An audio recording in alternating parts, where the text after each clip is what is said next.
Bonjour à tous, je suis le frère Bertrand Ngambi pour ceux qui ne me connaissent pas encore.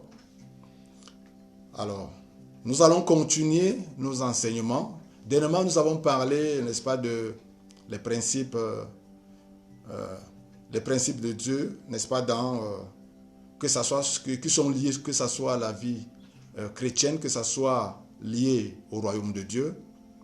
Nous allons aujourd'hui continuer avec un principe aussi. Nous avons vu dernièrement, n'est-ce pas, ce principe, n'est-ce pas, d'obéissance, de soumission qui nous amène à l'obéissance. Et par la grâce de Dieu, le Seigneur nous a éclairés. Et j'espère que beaucoup ont appris la leçon. Et aujourd'hui, nous allons voir un autre principe qui est lié, n'est-ce pas, à la vie chrétienne toujours. Mais qui est un principe qui est lié également à la société. C'est-à-dire qu'au niveau même, hormis de la vie chrétienne, on a besoin de ça. Le titre aujourd'hui, c'est la paix. Nous allons voir ce que c'est la paix. La paix, c'est un sujet très important pour une société, d'une manière naturelle. Commençons d'abord dans le naturel. Vous savez, une entreprise, ou bien une société, ou bien un pays, une maison naturelle a besoin de paix. Parce que si il n'y a pas la paix dans un pays, dans une société, une entreprise, dans un village, vous savez, vous ne pouvez rien. Vous ne pouvez rien. C'est-à-dire ce village ne peut pas évoluer normalement comme il le faut. Pourquoi? Parce que cet aspect-là, la paix, c'est un élément que Dieu a mis, c'est un principe que Dieu a mis, que c'est comme ça que nous pouvons seulement fonctionner pour atteindre les bons objectifs. Si le village n'est pas en paix, si la maison n'est pas en paix, si le pays n'est pas en paix, le pays ne peut pas bien fonctionner. Le pays serait un peu déséquilibré. La maison serait déséquilibrée, la famille serait déséquilibrée. Donc la paix, c'est un élément hyper important. Comme nous avons parlé de la soumission qui nous amène à l'obéissance. C'est-à-dire que ce sont les choses que Dieu a établies, que l'homme doit fonctionner comme ça. Si nous ne fonctionnons pas en respectant ces valeurs, en les mettant, n'est-ce pas, en pratique, nous ne pouvons pas, d'une manière naturelle, vous ne pouvez pas vous en sortir. Le Cameroun, comme pays, a besoin de paix. L'Afrique, comme continent, a besoin de paix pour que l'Afrique puisse se développer, pour que l'Afrique puisse atteindre les objectifs, certains objectifs. Également dans nos familles, dans nos maisons, nous avons besoin de paix. C'est-à-dire le père, la mère, les enfants, nous avons besoin de paix parce que c'est un état d'esprit, c'est un climat dans lequel on doit vivre, on doit évoluer pour pouvoir atteindre certains objectifs. S'il n'y a pas ce climat-là, nous ne pouvons pas avancer normalement comme il le faut. Et nous n'allons jamais atteindre les objectifs que nous devons atteindre.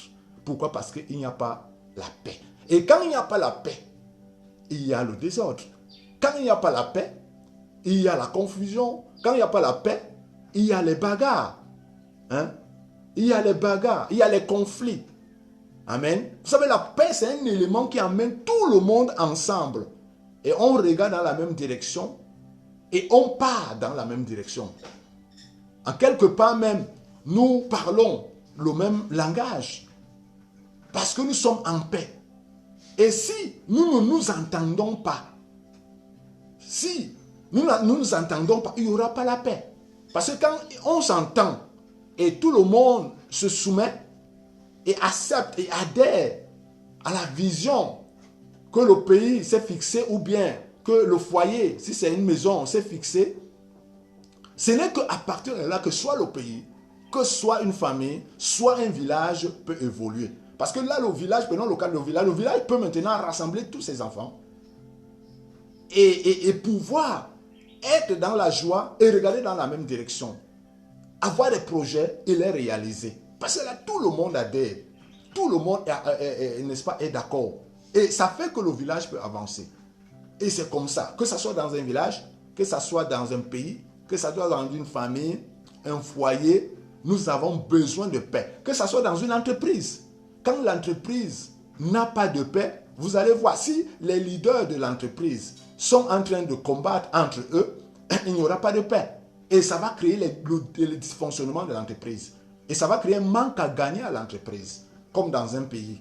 Vous savez, quand il n'y a pas la paix, il y a par exemple des poches, n'est-ce pas, des rebelles dans certains endroits dans un pays. Ça va créer, n'est-ce pas, le manque à gagner à l'État. Et c'est comme ça. C'est la même chose dans nos vies. C'est la même chose dans nos foyers. C'est la même chose partout dans nos villages. S'il n'y a pas cet élément-là, la paix, c'est très important. Mais aujourd'hui, là, j'aimerais que nous lisons dans Jean chapitre 14, verset 27. Jean chapitre 14, verset 27, parce que nous parlons, ici nous revenons dans le cadre, n'est-ce pas, de l'Église, de la vie chrétienne. Amen. Jean 14, verset 27. Voici Jésus qui parle. En parlant, après avoir enseigné ses disciples, il était déjà près de partir. Il a commencé, n'est-ce pas, à aller parler, n'est-ce pas, à aller dire certaines choses. Amen. Commencer, n'est-ce pas, à aller dire au revoir. Amen. Nous lisons. Je vous laisse la paix, je vous donne ma paix. Je ne vous la donne pas comme le monde donne. Que votre cœur ne se trouble point et ne s'alarme point. Amen. Donc, Jésus dit, je vous donne ma paix, je vous laisse ma paix. Amen. Parce que c'est la paix qui devait garder ses disciples à demeurer dans tout ce qu'ils ont appris de Jésus. Parce que s'il n'y a pas la paix crée l'assurance. La paix, quand il y a la paix, n'est-ce pas, il y a la sécurité. Et c'est dans ce climat-là que les disciples devaient rester pour être capables de continuer l'œuvre que le Seigneur leur avait laissée. Je vous laisse ma paix. Je vous donne la paix. Mais pas comme le monde la donne. Amen. Donc, la paix est hyper importante dans ta vie. Que ce soit dans l'église. L'église a besoin de paix pour évoluer dans les bonnes conditions. S'il n'y a pas la paix dans l'église, c'est-à-dire le pasteur et tous ses membres, même au niveau même des simples personnes qui viennent à l'église, doivent trouver cet état et que tout le monde est dans cet état d'esprit. Parce que ce n'est que dans cet état d'esprit de paix que les choses peuvent avancer dans les bonnes conditions. Vous savez, quand il n'y a pas la paix, il y a le désordre. Et on ne peut pas bâtir quand il n'y a pas la paix. On ne peut que bâtir quand il y a la paix. Donc, c'est un environnement qui permet, c'est le seul environnement qui nous permet de bâtir, d'évoluer, de grandir, n'est-ce pas, d'aller en maturité. C'est cet environnement de paix. Et la paix ici, c'est un état d'esprit. C'est un état d'esprit que moi je dois avoir. Moi je dois être. Toi tu dois être. Dans ta maison, dans ton lieu de service, dans ta famille, tu dois être dans cet état d'esprit de paix. Parce que si tu n'es pas dans cet état d'esprit de paix, tu ne peux pas aider à l'évolution de ce que ça soit la société, que ça soit la famille, que ça soit l'église, doit évoluer, tu ne pourras pas aider. Parce que c'est celui-là qui a la paix, qui aide, n'est-ce pas, pour que les choses puissent avancer dans les bonnes conditions. Parce que ce n'est que dans cet état d'esprit que les choses peuvent avancer. Il y a certaines choses que nous devons avoir. Et ces choses-là ne peuvent que venir vers nous que si nous sommes dans cet état d'esprit de paix. Amen. Et si nous ne sommes pas dans cet état d'esprit de paix, ces choses ne pourront jamais s'installer et ne pourront jamais, n'est-ce pas, nous parvenir. Donc la paix, c'est quelque chose de très, très, très, très important. Et c'est pour cela que la Bible dit que Jésus est le prince de paix. Amen. Nous allons lire dans le verset, nous allons encore lire dans les versets, n'est-ce pas, dans le verset 5, dans le chapitre 5, pardon, verset 9, toujours de Matthieu. Matthieu chapitre 5, verset 9. Matthieu 5, verset 9. Et il dit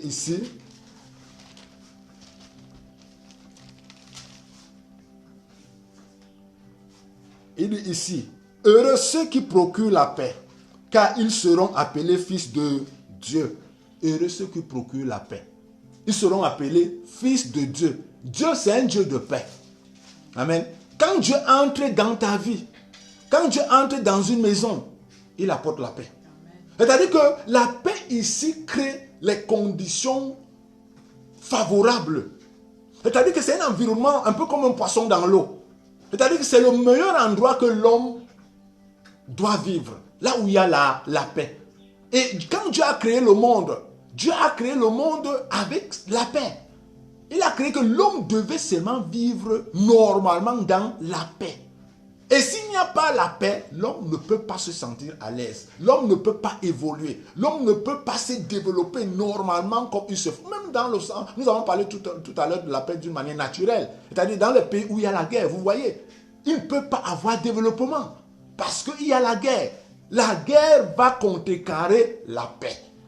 Et ça va faire que ça va bloquer, n'est-ce pas, le développement. Ça va bloquer la croissance. Ça va bloquer même l'éducation. Ça va bloquer même, n'est-ce pas, l'économie. Ça bloque. Et c'est pareil dans notre vie. Amen. Même dans ta vie, nous revenons dans la vie chrétienne. Tu as besoin de paix spirituelle. Amen. Parce que là, c'est la paix du monde quand nous parlons. Mais là, dans le domaine, tu as besoin de paix dans ta maison. Amen. Tu as besoin de paix. C'est pour cela que pour avoir la paix en tant que chrétien, la paix, c'est une personne qui porte la paix. C'est Jésus qui est le prince de la paix. Si tu n'as pas encore reçu le Seigneur Jésus dans ta vie, tu ne peux pas avoir la paix. C'est lui que tu reçois dans ta vie.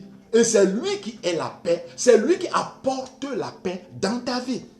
Et la paix, c'est quelque chose qui est d'abord individuel, c'est personnel.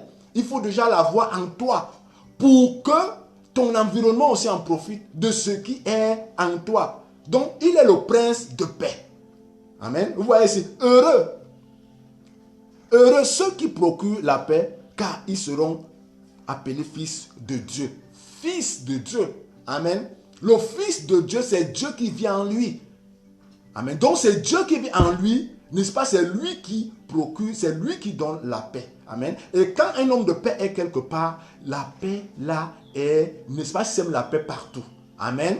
Vous voyez, notre vie spirituelle est très importante. Pour le chrétien, la vie spirituelle est hyper importante. Amen. En fait, même pour l'homme en général, que ce soit mondain. Parce que c'est le spirituel qui canalise le physique. Donc, il faut avoir la paix. Et quand tu vis, et quand tu as la paix là affecte ton environnement. La paix affecte ton environnement et met toutes choses à l'aise. Vous comprenez? Pour que tout puisse évoluer dans les bonnes conditions.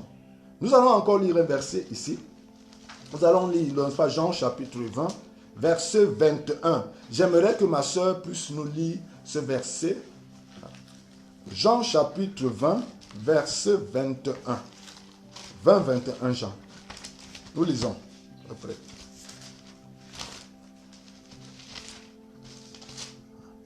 Vas-y, on peut lire.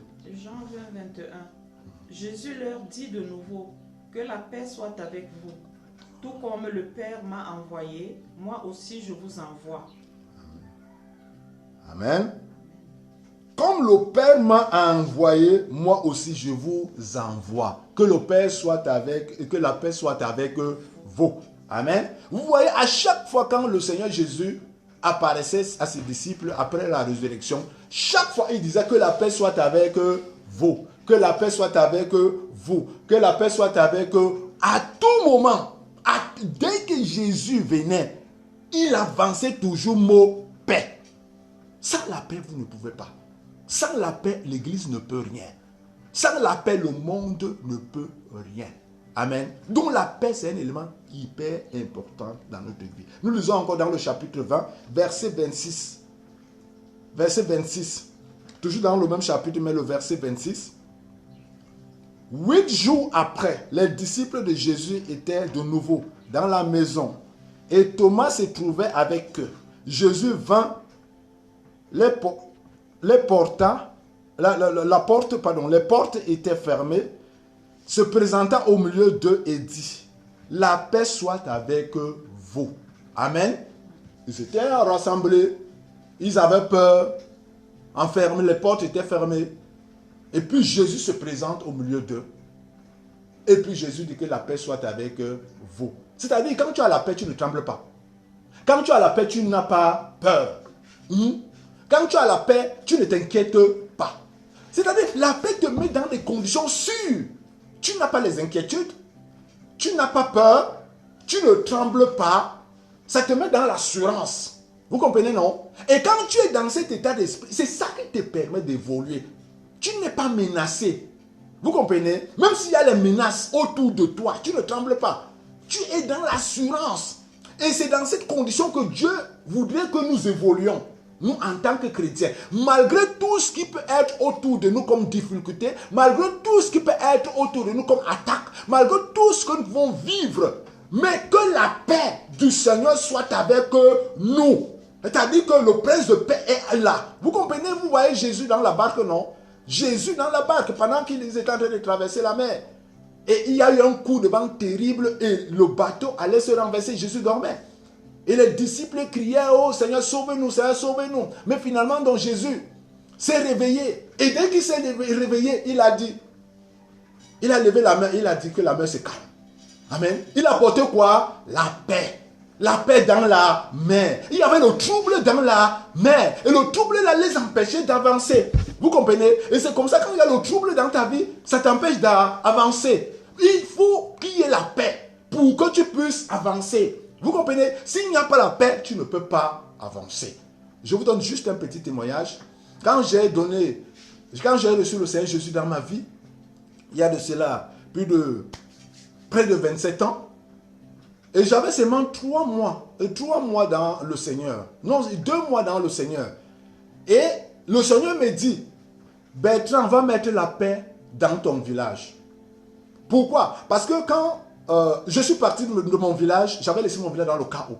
C'est-à-dire que les frères, les soeurs, les tantes, les oncles, et tout, on ne se parlait pas. On était dans une confusion totale. Parce qu'il y a eu plein de choses qui sont passées au village. La sorcellerie, où on accusait certains de nos frères qui, n'est-ce pas, étaient là pour nuire la vie des autres. Alors, ça a donc fait que ça a créé un climat de conflit. Ça a créé un climat de peur. Ça a créé un climat de confusion. Et chacun était chez lui. Je pouvais rencontrer mon frère, je ne lui dis pas bonjour. Et c'était comme ça. Alors, et c'est comme ça que, dans cet état, que j'ai été attaqué là-bas dans ce village, dans ce climat, j'ai été attaqué. N'est-ce pas, on m'a lancé, n'est-ce pas, l'infection pulmonaire. Et c'est comme ça que je suis parti du village pour l'hôpital Jamon à Yaoundé. Et j'arrivais à Yaoundé, je vomissais le sang. J'arrivais à Yaoundé, j'étais menacé de mort. Vous voyez? Et c'est ça le climat, là où il n'y a pas la paix. Il y a la bagarre. Et c'est comme ça que je fais donc 2 mois à l'hôpital Jamon. Et par la grâce de Dieu, c'est comme ça que je trouve ma santé. Maintenant, et c'est de là-bas que j'ai commencé à chercher le Seigneur. Quand j'ai vu que la mort était à ma porte, j'ai commencé à chercher qu'il y a quelqu'un dans le ciel qui peut me sauver. Et c'est par là. Et c'est par là que j'ai commencé à chercher le Seigneur. Et c'est comme ça que je suis allé, j'ai donné ma vie au Seigneur.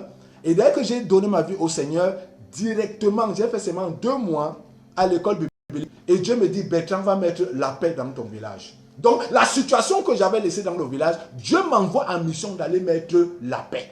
Même comme, ok, je suis allé. Et il fallait rassembler les sorciers, il fallait rassembler tous les partis, tous les gens et autres et tout. Mais ce n'était pas facile. Parce que les gens étaient calés, chacun dans sa position. L'autre dit que c'est moi qui ai raison. L'autre dit que c'est moi qui ai raison. L'autre dit que c'est... Et quand je suis arrivé là, je leur ai dit que non. Je sais. Tout le monde a fait quelque chose à l'autre. Tout le monde, nous tous. Chaque personne n'est neutre. Chacun a fait quelque chose. Donc, ce que j'apporte, c'est quoi? C'est qu'on se repente. Qu'on regarde. Que chacun se repente, demande pardon à son frère, à sa mère, à sa tante et tout. Pour qu'on balaie tout ce qui s'est passé et qu'on passe dans autre chose, qu'on accepte la paix. Et c'est comme ça que ce n'était pas facile. C'était une longue discussion, ça a pris beaucoup de temps, mais par la suite, finalement, les gens ont accepté la paix. Et les gens ont accepté de vivre ensemble, d'enterrer les haches de guerre, comme on dit. Finalement, c'est comme ça que tout le monde, on a bu ensemble, dans le même verre, on a fait la paix. Et c'est comme ça que le Seigneur m'a dit, ok. Quand j'ai fini cette mission, il m'a dit que, bien fait. Et maintenant, le Seigneur me demande de passer à l'étape suivante. qu'il fallait maintenant prier pour ce village. Et c'est comme ça que j'ai commencé à prier pour mon village. Et quand j'ai commencé à prier pour mon village, et Dieu s'est manifesté puissamment, c'était le ciel sur la terre. Dieu a balayé ce village. Et il y a eu les délivrances. Toutes ces choses qui créaient les conditions, n'est-ce pas, les mauvaises conditions de vie, là, les conflits, toutes ces choses-là, Dieu les a balayées. Et finalement, donc, ça a décanté la situation dans le village. Ça a même débloqué les enfants qui étaient bloqués, qui ne pouvaient pas fréquenter, qui ne pouvaient pas trouver des emplois, qui ne pouvaient pas évoluer, qui ne pouvaient pas voyager, qui ne pouvaient pas vraiment vivre normalement comme un homme vit normalement. Parce qu'ils étaient liés à cause de toutes ces choses-là. Donc, voilà un peu le témoignage que je voulais vous donner. Donc, vous voyez un peu, dans les conditions où ma famille vivait. Mais, Dieu voulait intervenir. Mais pour intervenir, Dieu m'envoyait d'abord mettre la paix. Parce qu'il faut créer une condition où tout le monde va lâcher l'emprise, où tout le monde va adhérer. Maintenant, quand tout le monde va adhérer, c'est là donc maintenant qu'il va donc venir faire donc son travail normalement comme il faut. Et ça fait qu'aujourd'hui, ce village n'est plus celui-là que j'avais connu avant.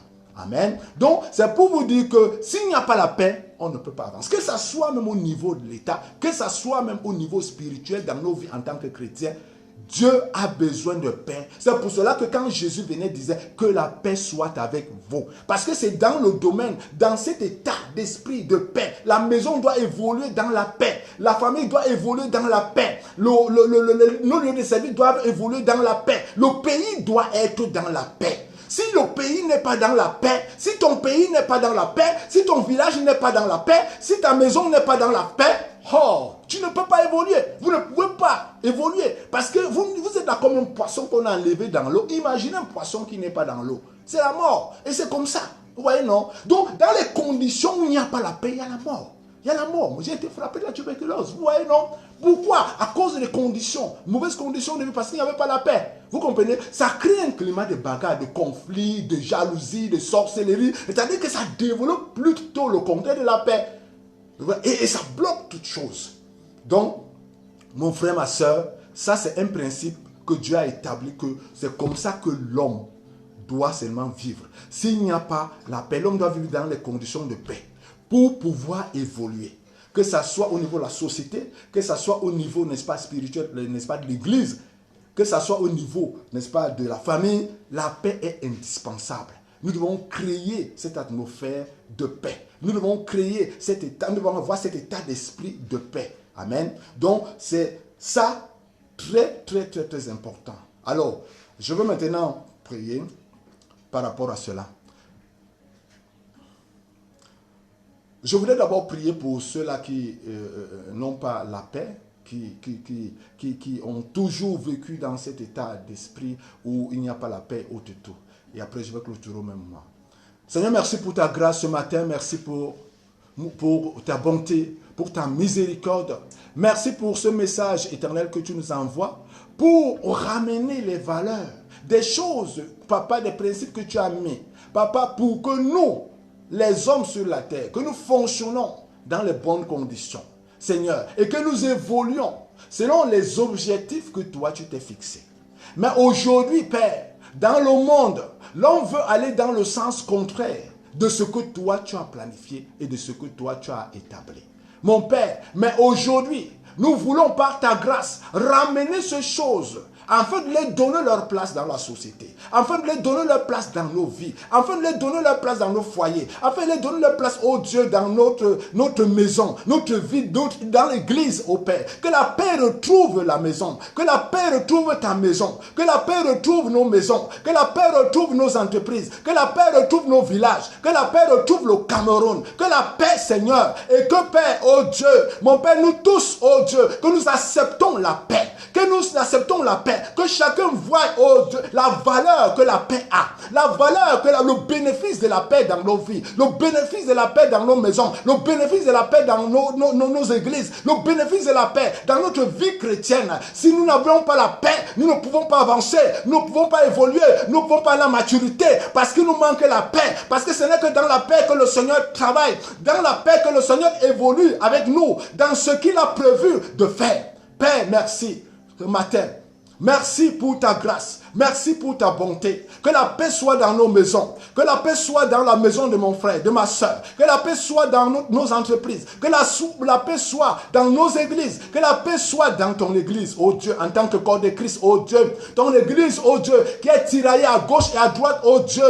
Où les hommes et les femmes, oh Dieu, se battent à la tête. Oh Seigneur, nous proclamons la paix. Que la paix vienne, oh Dieu. Que tous nous comprenons que nous servons un seul Dieu. Que tous nous comprenons que nous allons dans la même direction, que tous nous entendons, qu'il y ait un climat de paix qui se crée et pour que tout le monde adhère à ce climat, pour que nous avancions dans les mêmes directions, Père. Oh Dieu, si nous ne nous entendons pas, mon Père, tu ne peux pas évoluer avec nous. Oh Seigneur, parce qu'il nous manque quelque chose que toi tu as établi qu'il nous faut pour que tu avances avec nous. Gloire et honneur à toi, Éternel. Nous te disons merci, merci Seigneur, que ta grâce, que ta bonté nous accompagne. Au nom de Jésus, nous avons prié. Amen.